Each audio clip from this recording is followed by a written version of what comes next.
Hello friends, welcome back to my channel. तो अभी मैं आपके साथ इस हैप्पीएस्ट माइंड का जो सेकंड पार्ट है वीडियो का आईपीओ एनालिसिस का, उसमें मैं बात करूंगा इसके फंडामेंटल्स के बारे में। पिछले वीडियो में मैंने आपको बात किया इस कंपनी के बेसिक स्ट्रक्चर के बारे में, क्या काम करती है कंपनी, उनके प्रमोटर्स कौन है और बाकी डिटेल्स में बेसिक में बात किया। तो अभी मैं बात करूंगा इसके फंडामेंटल्स के बारे में कि कैसी है फंडामेंटली, ये प्रीवियसली कैसा परफॉर्म किया है और आगे क्या कर सकती है और इसमें आपको अप्लाई करना चाहिए आईपीओ में, नहीं करना चाहिए। तो चलिए वीडियो की शुरुआत करते हैं। वीडियो शुरू करने से पहले अगर आपने मेरे चैनल को सब्सक्राइब नहीं किया तो प्लीज सब्सक्राइब करके बेल नोटिफिकेशन दबाइए और प्लीज लाइक करके शेयर भी कीजिए अपने फ्रेंड सर्कल में। तो चलिए वीडियो की शुरुआत करते हैं। तो सबसे पहले मैं आपके साथ बात करूंगा इस कंपनी के स्ट्रक्चर के बारे में, इसका फाइनेंशियल परफॉर्मेंस। ये जो मैंने निकाला है ये आपके बैलेंस शीट का एक्सट्रैक्ट है।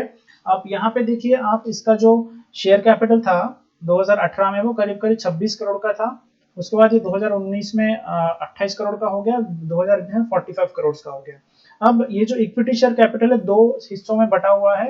एक है आपका ईसॉप जो एम्प्लॉय स्टॉक ऑप्शन स्कीम होता है, और एक है बोनस, क्योंकि इन्होंने अपने जितने भी शेयर होल्डर्स हैं या फिर जो भी प्रमोटर ग्रुप है उनको ये बोनस इशू किए थे, तो उसका इसमें पार्ट है। तो इसलिए आपको ये बहुत तेजी से बढ़ता हुआ दिख रहा है ईयर ऑन ईयर। 26 करोड़ से वो सीधा 45 करोड़ पे पहुंच गए 2 साल में। उसके बाद देखिए नेटवर्थ जो है इनका बढ़ता आपको नजर आएगा। ये 2019 में देखिए 2018 में 109 करोड़ का इनका नेटवर्थ लॉस में था। उसके बाद 67 करोड़ का लॉस था। अभी वो रिसेंटली प्रॉफिट में है 264 का। अब यहाँ पे जो है ये जो चीज है, यहाँ पे प्रॉफिट भी इंक्लूड है, प्लस आपके जो शेयर प्रीमियम होते हैं वो भी इंक्लूडेड है। तो आप दोनों को मिला के चलिए, प्रॉफिट भी हुआ इनको और इन्होंने जो प्रीमियम शेयर प्रीमियम जो होता है वो भी इंक्लूडेड है इसमें। उसके बाद देखिए इनको इनकम आपको यहाँ पे बढ़ती हुई नजर आएगी। देखिए यहाँ पे 48 करोड़ का प्रॉफिट था इनको, टोटल इनकम जो था। उसके बाद 19 में 60 करोड़ का था और 20 में 71 करोड़ का हो गया। तो देखिए आपको ये प्रॉफिट यहाँ पे रिसेंटली ये प्रॉफिट में फिर से आपको मैं रिपीट करना चाहूंगा ये बात। देखिए इनका प्रॉफिट एंड लॉस देखिए, आप बताइए 2018 में 22 करोड़ का लॉस में थे ये। उसके बाद ये 14 करोड़ के प्रॉफिट में है 2019 में, और ये 71 करोड़ का अभी आपको 2020 में प्रॉफिट दिख रहा है फिर से। तो देखिए ये 7 साल से पिछले कंटिन्यू ये लॉस में थे, रिसेंटली वो प्रॉफिट में आए हुए हैं। तो हमको इनकी जो पूरी जो फाइनेंशियल परफॉर्मेंस है तो थोड़े ठीक से हमको बारीकी से देखनी पड़ेगी। उसके बाद देखिए यहाँ पे जो आपको सबसे इंपॉर्टेंट नजर जो आएगी वो आपको प्रॉफिट ईयर ऑन ईयर आपको अगर दिखेगा तो सीएजीआर आप अगर कंपाउंडेड एनुअल निकालोगे तो ये बहुत आपको तेजी से बढ़ते हुए नजर आएंगे, क्योंकि ये कंपनी रिसेंटली प्रॉफिट लॉस से वो प्रॉफिट में आई है। तो आपको ये सीएजीआर बढ़ते हुए नजर आएंगे। और ऊपर से ये क्यों इतने तेजी से बढ़े, क्योंकि इनका जो बेस है, ये कंपनी का साइज जो है वो छोटा साइज है। अगर आप दूसरे इनके इसके कॉम्पिटिटर से कंपेयर करोगे तो साइज में छोटी है, तो इनको ग्रो करने में उतनी ज्यादा मुश्किल अभी फिलहाल नहीं आएगी। तो ये भी और एक रीजन इनके इतने जल्दी रेवेन्यूज या फिर आप प्रॉफिट आप बोल सकते हो बढ़ने का। उसके बाद हम बात करते हैं जो सबसे मेन बात है इसमें, ईपीएस की बात करते हैं, earning per share. Earning per share देखिए आपके 2008 में, ऑब्वियसली 2018 में लॉस था, आपको ईपीएस नेगेटिव ही आएगा। तो अभी रिसेंटली इनका जो 2020 का जो बेसिक ईपीएस था वो 7 का था। बट हमारे जो काम का है वो डायल्यूटेड ईपीएस है, क्योंकि ये जो 7.04 है इसमें आपके ईसॉप का भी इंक्लूडेड शेयर है। तो वो हमको कंसीडर नहीं करना है। हमको जो कंसीडर करना है वो 5.36 करना है, जो हमारे काम का आने वाला है, जिसमें हमको जिसके थ्रू हमको एनालिसिस करना है। तो डायल्यूटेड ईपीएस जो है वो 5.36 का है और 2018 में 3.13 का था, ऑब्वियसली वो लॉस में था। उसके बाद हम बात करेंगे इसके बुक वैल्यू की। बुक वैल्यू जो होता है इसका, नेट एसेट वैल्यू जो होता है उसको हम बुक वैल्यू बोलते हैं। तो बुक वैल्यू जो है इसको 26 रुपए की बुक्स वैल्यू आ रही है। मतलब इसका जो एक्चुअल में बैलेंस शीट का जो वैल्यू निकल के आ रही है वो 26 रुपए की आ रही है। मतलब ये नहीं बोल रहा हूँ कि 26 रुपए के उनके बैलेंस मतलब पूरे एसेट्स इसकी वैल्यू है, बट अगर मैं बुक वैल्यू की बात करूँ, बैलेंस शीट में ये कंपनी की वैल्यू क्या है, तो 26 की आप इनकी इन्होंने रिपोर्ट किया हुआ है। अब इसमें देखिए इनकी बोरिंग्स देखिए आप, बोरिंग्स मुझे उतने ज्यादा मुझे कुछ दिक्कत नहीं आ रही बोरिंग में। देखिए 90 करोड़ की बोरिंग थी 2018 में, उन्होंने फिर उसको कम किया 76 के करीब, और अभी देखिए करीब करीब 78। तो इन्होंने 2 साल में उन्होंने करीब करीब 12 करोड़ की अपनी जो डेट है, मतलब अपने जो ऊपर जो उधारी है वो 12 करोड़ की कम की हुई। तो कोई ऐसी कोई दिक्कत वाली बात नहीं, क्योंकि 78 करोड़ का जो इनका प्रॉफिट आ रहा है, आई एम सॉरी 78 करोड़ का जो इनका अभी जो बोरिंग्स आ रही है, तो ये करीब करीब इनका प्रॉफिट के करीब है। जो 71 करोड़ का प्रॉफिट है उतना ही उनका करीब करीब डेट है। तो कोई दिक्कत वाली बात नहीं है डेट के हिसाब से। अब हम बात करेंगे प्रॉफिट एंड लॉस स्टेटमेंट की। I am sorry, balance sheet की बात कर लेते हैं पहले, देन प्रॉफिट एंड लॉस में जाएंगे। तो देखिए यहाँ पे प्रॉपर्टी प्लांट एंड इक्विपमेंट देखिए 26 करोड़ के हुआ करते हैं, यहाँ पे 9 करोड़ के हैं। तो आपको यहाँ पे दिख रहा है कि प्रॉपर्टी प्लांट एंड इक्विपमेंट की वैल्यू जो घटी है। उसके बाद देखिए कैपिटल वर्क इन प्रोग्रेस आपको कम होते हुए नजर आएंगे।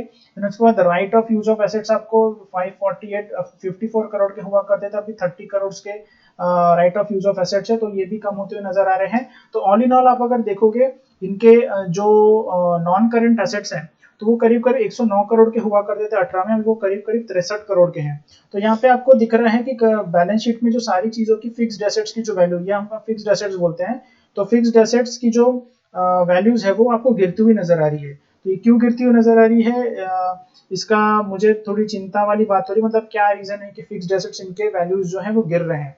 उसके बाद अब देखिए यहाँ पे और एक इंपॉर्टेंट चीज है ट्रेड रिसीवेबल। ट्रेड रिसीवेबल देखिए इनके करीब करीब 94 करोड़ के 18 हुआ करते थे, अभी देखिए 114 करोड़ के। तो साल दर साल इनके जो ट्रेड रिसीवेबल है वो बढ़ते हुए नजर आ रहे हैं, मतलब इनके जो इनको पैसा मिलना है वो बढ़ते हुए नजर आ रहे हैं। मतलब इनकी जो आप बोल सकते हो रिकवरी बोल सकते हो, या फिर इनको जो क्लाइंट्स या फिर जो सर्विसेज देते हैं वहां से जो पैसा मिलना है वो मिल नहीं रहा है, या फिर कोई दिक्कत वाली बात है। तो ये मुझे थोड़ा वरी करने वाली चीज लग रही है कि ट्रेड रिसीवेबल बढ़ क्यों रहे हैं इनके ईयर ऑन ईयर।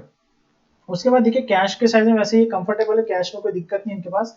अब हम बात करेंगे प्रॉफिट एंड लॉस स्टेटमेंट की।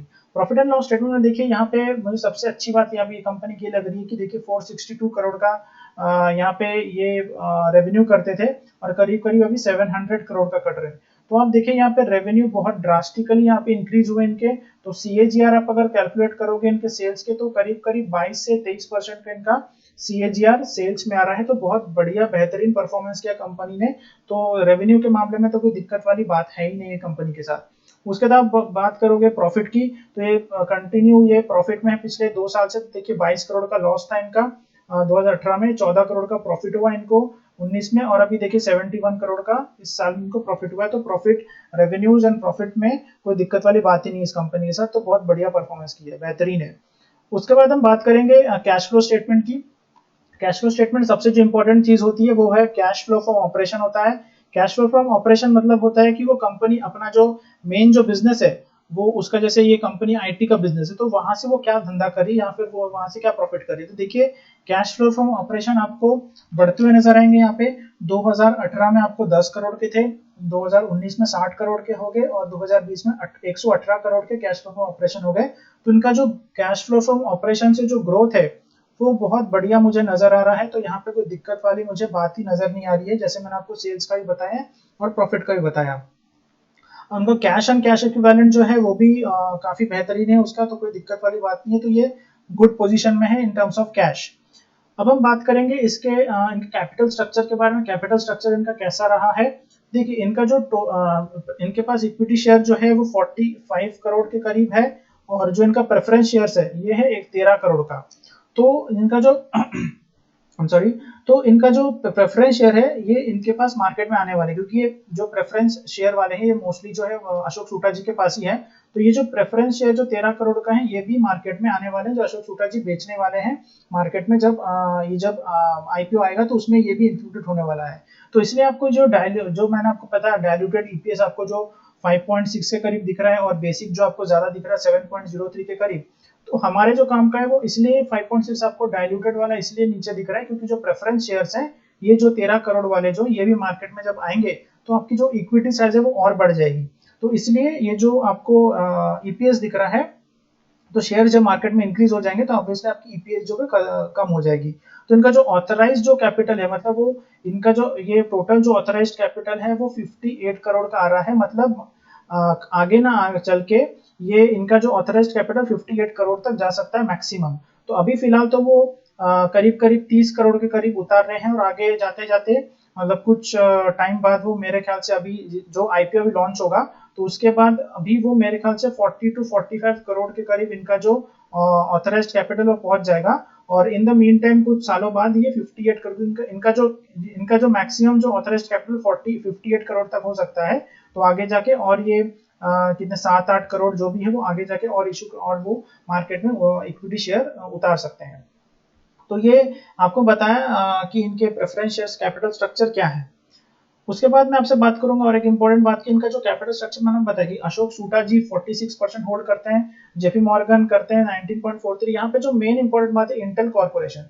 इंटेल कॉर्पोरेशन आपने नाम तो सुना ही होगा, इंटेल जो आपके चिपसेट्स यूज करते हैं आप इंटेल के, तो इंटेल कॉर्पोरेशन जो इसमें 14.31% होल्ड करती है। और ये बहुत बढ़िया पॉजिटिव बात मुझे लग रही है। और एक पॉजिटिव बात ये है कि ये जो 14.31 है, ये जो अभी ऑफर फॉर सेल आ रहा है मार्केट में, अभी जो वो आईपीओ में जो जो एग्जिस्टिंग जो शेयर होल्डर्स है वो जो अपना शेयर्स बेच रहे हैं उसमें इंटेल कॉर्पोरेशन शामिल नहीं है।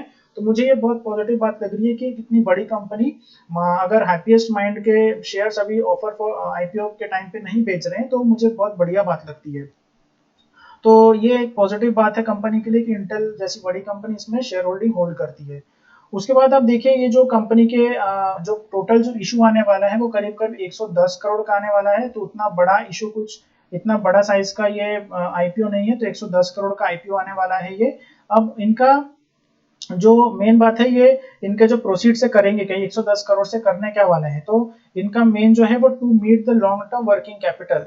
तो इनका लॉन्ग टर्म वर्किंग कैपिटल को मैनेज करने के लिए करीब करीब ये 100 करोड़ का बोल रहे हैं, मतलब 110 में से वो 101 करोड़ वो इसमें खर्चा करेंगे। तो वर्किंग कैपिटल के लिए मेन ये यूज कर रहे हैं पैसा। तो ये इनका कैपिटल स्ट्रक्चर का यूज कैसे करेंगे वो उन्होंने डेप्लॉय के बारे में बताया हुआ है।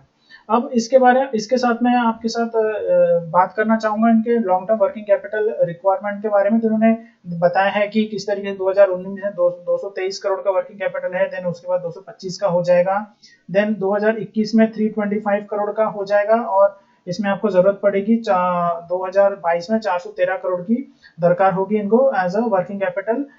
जो इनके कंपनी को मैनेज करने के लिए जो पैसा जो अमाउंट चाहिए रहता है, तो उन्होंने पूरा बाइफर्केशन किया होता है, करंट एसेट में करंट इन्वेस्टमेंट, ट्रेड रिसीवेबल क्या क्या रहेंगे, तो उन्होंने एक एस्टिमेट करके दिया हुआ है।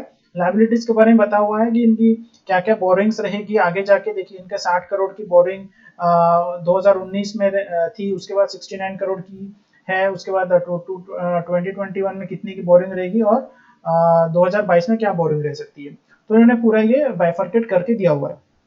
अब इसके बाद हम बात करेंगे इसके बारे में डिटेल में आपके साथ नेक्स्ट में बात करूंगा कि इसके फंडा और आगे जाके मतलब इसमें पीयर कंपैरिजन करेंगे हम। बट अब मैं अभी आपको बता देता हूँ कि इंडस्ट्री पीयर का जो पी रेशो है, इंडस्ट्री पीयर जो इसके, अब इंडस्ट्री पीयर में कौन है सबसे ज्यादा बड़ी, टीसीएस है, देन इन्फोसिस है, माइंडट्री है, एचसीएल टेक्नोलॉजीज है, टेक महिंद्रा है। तो उनके हिसाब मतलब हाईएस्ट हैप्पीएस्ट माइंड जो है इन्होंने एक कैलकुलेशन किया हुआ है कि सबसे जो हाईएस्ट जो पी है वो 24 की है, जो मीडियन है वो 18.2 की है, और सबसे जो एवरेज है वो 21.8 की है, जो लोएस्ट है वो 18.2 की है। तो इन्होंने कंपैरिजन किया हो कि सबसे महंगी जो आज की डेट में मार्केट में शेयर है वो उसका जो पी है वो 24 पे चल रहा है, और जो लोएस्ट है उसका 18.2 चल रहा है। उसके बाद आप देखिए यहाँ पे उन्होंने अपने रिटर्न ऑन नेटवर्थ के बारे में बता हुआ है, हैप्पीएस्ट माइंड के जो रिटर्न ऑन नेटवर्थ, तो देखिए यहाँ पे रिटर्न ऑन नेटवर्थ 2018 में नेगेटिव थे, 20.6 नेगेटिव थे, उसके बाद 2019 में 21 पॉइंट नेगेटिव थे, अभी रिसेंटली देखिए वो प्रॉफिट में है, वेटेड एवरेज जो है 3.1 का है। तो वही मैं आपको बता रहा हूँ कि ये कंपनी बहुत ही न्यू कंपनी है, इसको हम एकदम से नहीं बोल सकती कि ये, क्योंकि ये पहले लॉस में थी, पिछले 7 years it was in loss and recently it came in profit, so we can't conclude anything from this IPO या फिर from this company कि अगर वो एकदम से प्रॉफिट में आ गई है तो ये कंपनी आगे चलकर परफॉर्म करेगी। इसमें कुछ आपको ये जो है पिंच ऑफ सॉल्ट की तरह लेना चाहिए, नमक के चिमटे की नमक आप जो बोलते हो उसके तरह से इसको आप इसकी प्रॉफिट के नंबर्स को भी लेना चाहिए जिन्होंने रिपोर्ट किए हैं। और आपने देखा होगा पास्ट में भी कोई भी कंपनी जो आईपीओ लॉन्च करती है तो उसके पहले वो प्रॉफिट अपना दिखाती है, इधर उधर से लाके वो प्रॉफिट दिखा देती है, क्योंकि उनको उसको आईपीओ में पैसा रेस करना होता है।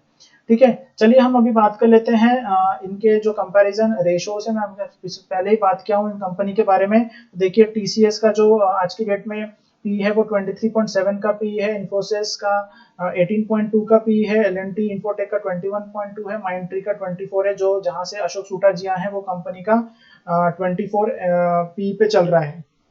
तो देखिए इनके जितने भी आपको रिटर्न ऑन नेटवर्थ दिखेंगे वो सारे के सारे पॉजिटिव दिखेंगे कंपैरिजन टू हैप्पीएस्ट माइंड का जो मैंने आपको डिस्कस किया। यहाँ पे देखिए इनका नेगेटिव था और अभी रिसेंटली वो पॉजिटिव में आए हैं, क्योंकि उनको रिसेंटली अभी फिलहाल ही में उनको पिछले 2 साल में प्रॉफिट हुआ है।